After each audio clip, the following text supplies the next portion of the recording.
இந்த இந்திரா காந்தி அவங்களுடைய ஆட்சி காலகட்டத்துல என்ன தெரியுமா பண்ணியிருக்காங்க? 10 லட்சத்துக்கும் மேற்பட்ட பன்றிஸ்தான் மற்றும் பங்களாதேஷை சேர்ந்த அகதிகள இந்தியாவுக்குள்ள விட்டிருக்காங்க. இது மாதிரியான அகதிகள் வரும்பொழுது, இந்தியாவுடைய ராணுவத்தினுடைய கைகள இவங்க கட்டி போட்டிருக்காங்க. 1971ல ஒரு போர் நடந்தது இல்லையா?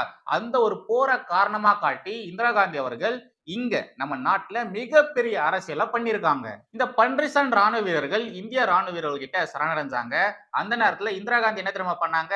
சரணடைஞ்ச பன்றிஸ்தானுக்கு ஆதரவாக சிம்லா ஒப்பந்தத்தை ஏற்படுத்தினாங்க. நீங்களே உங்க மனசாட்சியை தொட்டு சொல்லுங்களேன். யாராச்சும் எதிரி நாட்டுக்கு ஆதரவாக ஒப்பந்தத்தை போடுவாங்களா?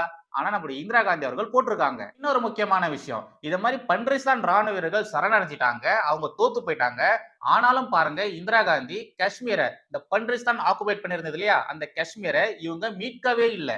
இவங்க கிட்ட தான் இத்தனை பன்றிஸ்தான் ராணுவ வீரர்கள் மாட்டிருக்காங்க இல்லையா, அத காரணமா காட்டி பன்றிஸ்தான் ஆக்குபைட் காஷ்மீரை வாங்கியிருக்கலாம் தானே, வாங்கியிருக்க முடியும் தானே. ஆனா இந்திரா காந்தி அது மாதிரி எல்லாம் பண்ணவே இல்லை. இந்த பன்றிஸ்தான் ராணுவ வீரர்கள் இந்திய ராணுவ வீரர்கள் கிட்ட சரணடைஞ்சதுக்கு அப்புறமாவும் கூட அவனுங்க கைப்பற்றின இடங்களை அவங்களுக்கே திருப்பி கொடுத்துட்டாங்க. இதுதான் இந்திரா காந்தியுடைய ஆளுமை. ஃபர்ஸ்ட் ஒரு விஷயத்த சொல்லியிருந்தேன் இல்லையா, 10 லட்சத்துக்கும் மேற்பட்ட பன்றிஸ்தான் பங்களாதேஷ் அகதிகள் நம்ம நாட்டுக்குள்ள ஊடுருவி இருக்காங்கன்னுட்டு.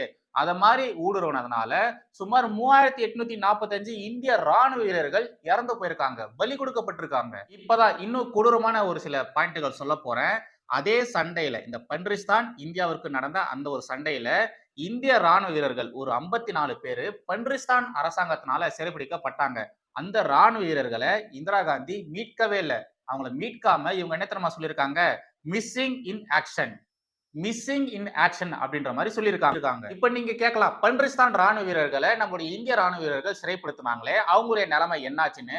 கவலைப்படாதீங்க, ஒருத்தர் கூட சாகவே இல்லை. எத்தனை பேரை நம்ம சிறைப்பிடிச்சோமோ அத்தனை பன்றிஸ்தான் ராணுவ வீரர்களையும் இந்திரா காந்தி அவர்கள் பன்றிஸ்தான் கிட்டயே கொடுத்துட்டாங்க, அவங்க கிட்டயே ஒப்படைச்சிட்டாங்க. அந்த நேரத்துல கூட பாருங்களேன், நம்முடைய இந்திய ராணுவ வீரர்கள் அங்க சிறைப்படுத்தப்பட்டிருக்காங்க. அந்த இந்திய ராணுவ வீரர்களை மீட்கணும்னு கூட இவங்க எந்த ஒரு விஷயமும் பேசவே இல்லை.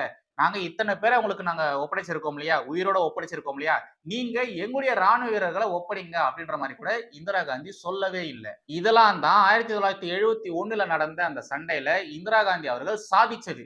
இதெல்லாம் ஒரு பெரிய சாதனைன்னு தான் இங்க இருக்கக்கூடிய இந்த காங்கிரஸ் சம்சாக்கள் கத்திட்டு வராங்க, கதறிட்டு வராங்க.